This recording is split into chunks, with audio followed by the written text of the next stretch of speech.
Well, good morning. Yes, it's me, Kenny Polcari, and I am your host of the party, coming to you live from Jupiter, Florida. And today is Thursday, September 18th. And here are the things you need to know to get your day started. Well, guess what? The Fed has spoken, and we got the 25 basis point cut we expected. The future path remains just a bit cloudy, yet optimistic. Markets ended mixed. But this morning, futures are on fire. Bonds held the 4% line. Oil's flat and gold suffered some profit taking, which shouldn't be a surprise. And what do we have at dinner tonight? Well, we're going to have the onion tart, which is another recipe inspired by another cowboy. But we'll get to that in a moment. Well, that was a dud. Was it hawkish? Was he dovish? Not sure. Yes, we finally got the 25 basis point cut that we've been talking about ad nauseum for weeks now.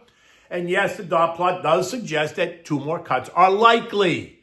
But JJ's tone at the presser told a different story. He made it clear that he's not just flipping the switch. He's still cautious about inflation risk while remaining concerned about the labor market, which puts him and the Fed in kind of an awkward position. If they cut, they risk rising inflation. If they hold steady, then they risk higher unemployment and less job creation, which is always the awkward position. The translation of that is he kind of pushed back against the bond market's bet that the Fed was going to open the floodgates to a series of aggressive rate cuts. He didn't cave to the White House either. No 50 basis point cut the way many expected. Remember, yesterday morning, P.D. Navarro got on with Maria and he said he expected 50 basis point cut yesterday and he expects another 50 in October. I don't think that's happening. JJ emphasized the two-sided risk. Right? The softer employment, stick inflation. And while he did cut, he didn't roll over and promise anything more. He didn't take them off the table, but he didn't confirm them necessarily either, telling the market that nothing is a done deal. Now, the vote 11-1 in favor of the 25 basis point cut. No surprise there. The lone dissenter was, guess who? The newest member, Stevie Mirren. He voted for that bigger cut. And the dot plot? 9 of 19 see 2 more cuts this year. 2 of 19 see just 1. 6 of 19 see nothing, hold steady. 1 sees a hike, and 1 sees 5 more cuts. And you want to take a stab at who that might be? Now, the dots remain anonymous in this dot plot for a reason. It protects individual FOMC members. It emphasizes the distribution in individual. It avoids locking anyone into a decision. And it preserves Fed credibility. We can talk about that. The point is that the Fed wants policy decisions to be seen as collective and data-driven, not as the preference of 1 or 2 big personalities. That said, Fed watchers play that guessing game based on public speeches and known hawks and doves and voting history. Over time, you can often triangulate which dot belongs to which Fed member. But officially, the anonymity is meant to keep the focus on the Fed as a body. And so, I, like many others, are going to go out on a limb, note the sarcasm, when we say the lone cowboy calling for 5 cuts was none other than, again, Stevie Mirren.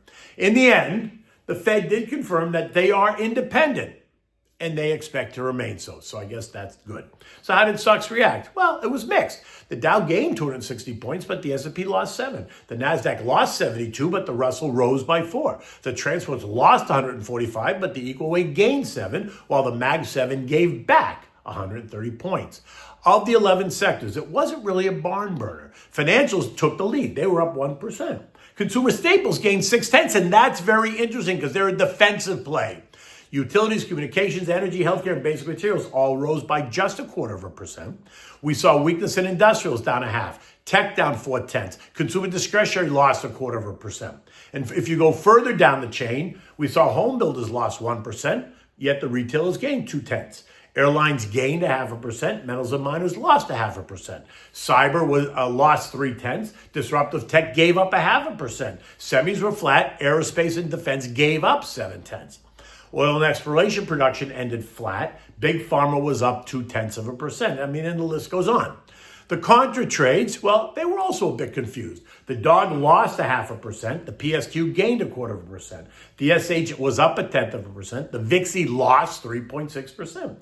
The SPSX, which is the triple leverage short, gained 0.8, while the SPXL, which is the triple levered long, lost 0.4. That was kind of confusing. Eco data yesterday showed mortgage apps exploded higher, up 29.7%.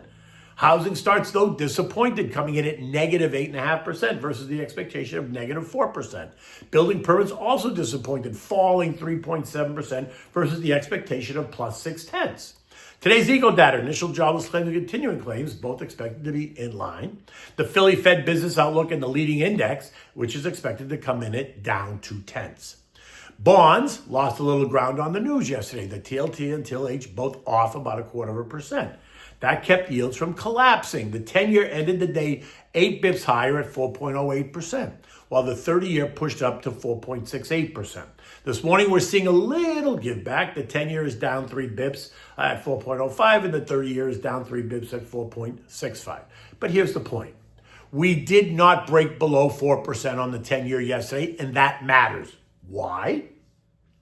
Because a break below 4% would have unleashed a whole new narrative. Think yields in free fall, which could have fueled a risk-on surge in equities, particularly the Mag 7 and other high beta names. And maybe that's what's happening this morning, but let's see. By holding the line above 4%, the market is signaling that while easing is expected, inflation concerns still put a floor under yields. It also shows that bond buyers are still cautious. They're not ready to bet on an all-clear deal from the Fed just yet. Now, for equities, this sets up a tug-of-war. Growth names love falling yields, but without a decisive break below 4%, the move is muted. Value and cyclicals aren't hurt badly, while financials, right, think the banks, quietly benefit from yields holding up, since margins really don't get squeezed as quickly.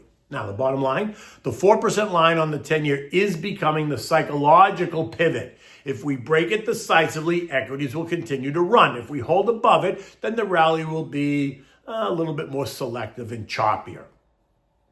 Let's move on to oil. It's trading at 63.56, remaining within the trend line, suggesting that nothing really has changed there, right? No story. Gold had lost $30 during the Fed presser to end the day at 36.59 as gold traders turned a bit cautious after the commentary. But they also did exactly what we've been discussing. They hit the sell button to lock in profits after the latest surge higher. Look, gold is up 40% year to date. It's up 10% since July. So this morning, gold is up $9 as they continue to digest the news and see what happens next. Now, U.S. futures this morning are surging higher. As investors are getting comfortable with the latest Fed decision, or is it maybe that all that money on the sidelines that remained cautious over the summer as we moved into the fall is now looking for a new home, right, after this Fed decision? Look, either way, it is what it is. And all this drama is over. Now we have a sense of maybe where we're going. Investors can now put more money to work strategically. Remember, you were never out of the market. So you've been enjoying this move higher, right? And you had your dry powder money sitting in a government money market fund earning 4.25%. So you should not despair. The road now, though, is just a bit clearer. Dow futures this morning are up 320 points. The S&P's up 56, the Nasdaq's up 253, and the Russell's ahead by 40. The usual September sell-off has eluded us this year as the market continues to surge. And year to date, the performance, the Dow up 8%, the S&P's up 12%, the Nasdaq's up 15%, and the Russell's up 8%. The transports are down 2.5%. The equal-weighted SP is up 7%, while the Mag 7 is ahead by 18%. So you should be somewhere in there, around 9 or 10%. Bonds have also gone from negative to positive on the year. The TLT is now up 3.2%. The TLH is up 4%, while the AG is up 3.6%. European markets are higher on the back of all this excitement. The Euro stock is in the lead, up 1.3, followed by Germany, up 1.2. The Bank of England is expected to make their policy announcement this morning. No change there is expected. The state dinner at Windsor Castle last night was stunning. Anyone who was anyone was in attendance. Clearly, I was not. A little tidbit here. 1,400 pieces of silverware apparently was used last night, and it took the staff 1 week to set the table.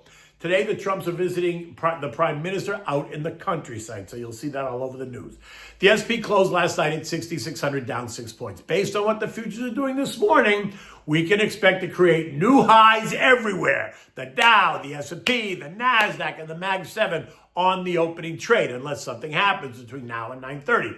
It will be interesting, though, to see how the day ends. Remember, it's about the plan. make sure you have one. It's about time in the markets, discipline and risk management, more than trying to time every trade and every move. Let's review your plan. Call me for a complimentary no obligation analysis at 561-931-0190. Okay, so if you've been paying attention this week, you'll notice that my recipes have had a bit of a Wild West market flair. Stories of cowboys who weren't riding horses but were cornering markets. Today's recipe keeps that theme alive, the classic onion tart. And yes, it's tied to one of the wildest chapters in market history, the Great Onion Corner of 1955. Now picture this, an onion grower from New York, right? Vince Casuta, loads up his warehouses with onions, piles on into onion futures, and for a brief shining moment, he controlled nearly every onion that could be delivered to Chicago. Prices surged, and then they collapsed. The outrage was so strong that in 1956, Congress actually banned onion futures altogether. So today, onions are the only commodity that you cannot trade in the U.S. So while he cornered the market, you can corner your kitchen. And instead of a scandal, you'll end up with a rich caramelized onion tart. So here's my version of his Jolly Inn onion tart. And I say the Jolly Inn because after he cornered the market, he opened a restaurant. He called it the Jolly Inn. So here's my version of the Jolly Inn classic onion tart. For this, you need pizza dough. You need butter, 4 large yellow onions, thinly sliced, salt and pepper. You need half a teaspoon of thyme leaves, either fresh or dried. You need 3/4 cup of heavy cream. You need a half a cup of grated Gruyere cheese. You could use Swiss, but I prefer Gruyere. Preheat your oven to 450 degrees. Caramelize your onions. In a large skillet over medium heat, melt the butter. Add the onions, salt and thyme, pepper. Cook it slowly, stirring often until the onions are soft and golden and they get all jammy. Should take you about a half an hour, right? Don't burn them. After that, remove them from the heat, stir in the cream, right? Mix it all up and then let it cool. Now, roll out the pizza dough. You want it thin. You don't want thick pizza dough, right? Spread the cool, then put the pizza dough in the pan. Spread the cooled, caramelized onions on top of the dough, and then top it with the grated Gruyere cheese. Place it in the oven and bake it 15 minutes or so. Keep your eyes on it. You want the crust to get nice and golden brown. When you think it's done, take it out. Let it cool for 5 minutes because it's really hot. You want to burn the roof of your mouth. Let it cool for 5 or 10 minutes or so before slicing. You want to serve this warm, not hot. Can you eat at room temperature? You can. It's better when it's just a tiny bit warm, though. Makes it all nice and delicious. In any event, it's kind of a cloudy day outside, which is going to be interesting. What will that say about the future? Until tomorrow, take good care.